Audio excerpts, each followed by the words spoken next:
আসসালামু আলাইকুম প্রিয় ফেসবুক এবং ইউটিউব যারা টিকটকে আছেন, দেশ এবং প্রবাস থেকে যারা ভিডিওটা দেখছেন, সবাইকে আন্তরিক এবং অভিনন্দন। আজ চলে আসলাম 2 নং ইসুফপুর ইউনিয়ন বাজিতপুর ঈদগার পাশে, সেখানেও আমার বাড়ি। তো দেখতে পাচ্ছেন বিশাল বড় একটা কচু, যে কচুটা আপনার প্রতি পিস এভারেজে বিক্রি করা হয় 130 টাকা। তো কচুর ওজন হবে 6.5 কিলো। তো দেখতেই পারছেন।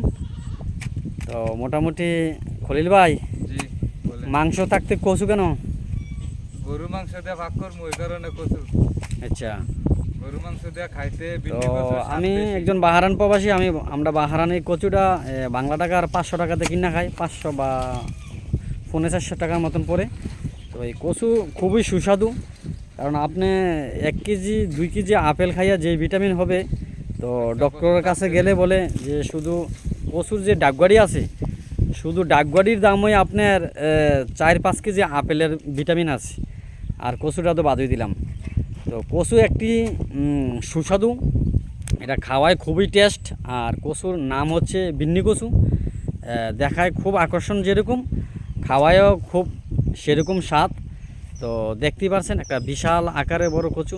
একটা মানুষের হাইট 5 ফিট, 5.5 ফিট। তো কচুটা আছে আপনার 5.5 ফিট, 7.5 ফিট। তো দেখতেই পাচ্ছেন একটা বিশাল আকারের কচু। এই কচুর জন্য সকাল বিকাল প্রচণ্ড পরিমাণ লোকের ভিড়। এই কচু দেখার জন্য প্রচণ্ড পরিমাণ ভিড় জমাইছে 2 নং ইসুফপুর ইউনিয়ন বাজিতপুর ঈদগার সাথে। তো সবাই চলে আসবেন, সবার দাওয়াত রইল। আসসালামু আলাইকুম। তো আজ ভিডিওটা এই পর্যন্তই। সবাই লাইক শেয়ার দিবেন, কমেন্টে জানাবেন। মানবিক মনির পেজ থেকে, ইউটিউব, টিকটক এবং ফেসবুক থেকে ভিডিওটা দেখতে পারবেন। সবাইকে স্বাগতম।